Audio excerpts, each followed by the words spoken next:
अस्सलाम वालेकुम, welcome back to my channel. आज मैं आप सबके साथ मज़े की खीर की रेसिपी शेयर करूंगी जो कि बनाने में बहुत ही ज़्यादा आसान है लेकिन बहुत ही ज़्यादा मज़े की बनती है।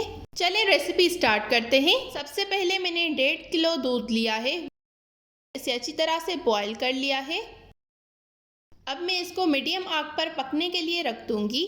दूध को मैं थोड़ा सा थिक करूंगी। अगर आप मेरे चैनल पर न्यू हैं तो इस चैनल को ज़रूर सब्सक्राइब करें और बहुत सारी न्यू ईद से रिलेटेड रेसिपीज़ देखने के लिए। दूध को 10 मिनट हो गए हैं पकते हुए। ये मैंने 3/4 कप चावल लिए हैं। इसे अच्छी तरह से मैंने वॉश करके 1 घंटे तक भिगो कर रख दिया था। फिर मैंने इसको अच्छे से ग्राइंड कर लिया है। ये आप देख सकते हैं कितने बारीक हो गए हैं। अब मैं इन चावल को दूध में अच्छी तरह से मिक्स कर लूँगी। ये खीर बनाने में बहुत ही ज़्यादा आसान है लेकिन बहुत ही ज़्यादा मज़े की बनती है। आप इस रेसिपी को एक बार ज़रूर ट्राई कीजिएगा, आपको बहुत ही ज़्यादा पसंद आएगी। चावल को मैंने डाल दिया है। ये खीर इसी में थिक होती जाएगी। अब मैं इसमें 1/2 टीस्पून छोटी इलायची का पाउडर डालूँगी। इसे मीडियम आग पर मैंने पकने देना है। ये इसी में थिक होती जाएगी। ये आप देख सकते हैं ये थिक हो रही है। अब मैं इसमें 1/2 कप शुगर डालूँगी। इसे अच्छी तरह से पकाना है मीडियम आग पर। अब मैं इसमें 1/2 कप के करीब खोया डालूंगी। ये होममेड खोया है, इसकी रेसिपी भी मेरे चैनल पर अपलोड है, आप जाकर देख सकते हैं।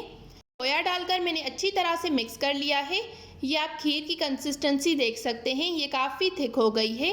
अब मैं इसमें बादाम डालूंगी। बादाम को मैंने गर्म पानी में भिगो कर रख दिया था, इसके आराम से छिलके उतर गए थे। फिर मैंने इसको मोटा मोटा चॉप कर लिया है। खीर बिल्कुल रेडी हो गई है। इसे मैं मज़ीद 5 मिनट थोड़ा सा और थिक करूँगी।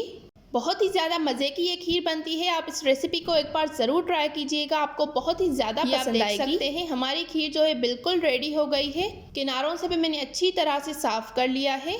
अब मैं इसको सर्व करूँगी। थोड़े से मैंने बादाम लिए हैं, उसे मैंने फ़ाइन चॉप कर लिया है। अगर आपको मेरी ये रेसिपी पसंद आई तो इस वीडियो को ज़रूर लाइक कीजिएगा, शेयर कीजिएगा और कमेंट्स में अपना फीडबैक देना बिल्कुल मत भूलिएगा। अगर आप मेरे चैनल पर न्यू हैं तो इस चैनल को ज़रूर सब्सक्राइब करें इस तरह की और बहुत सारी न्यू और मज़े की रेसिपीज़ देखने के लिए। Thank you for watching. अल्लाह हाफिज़।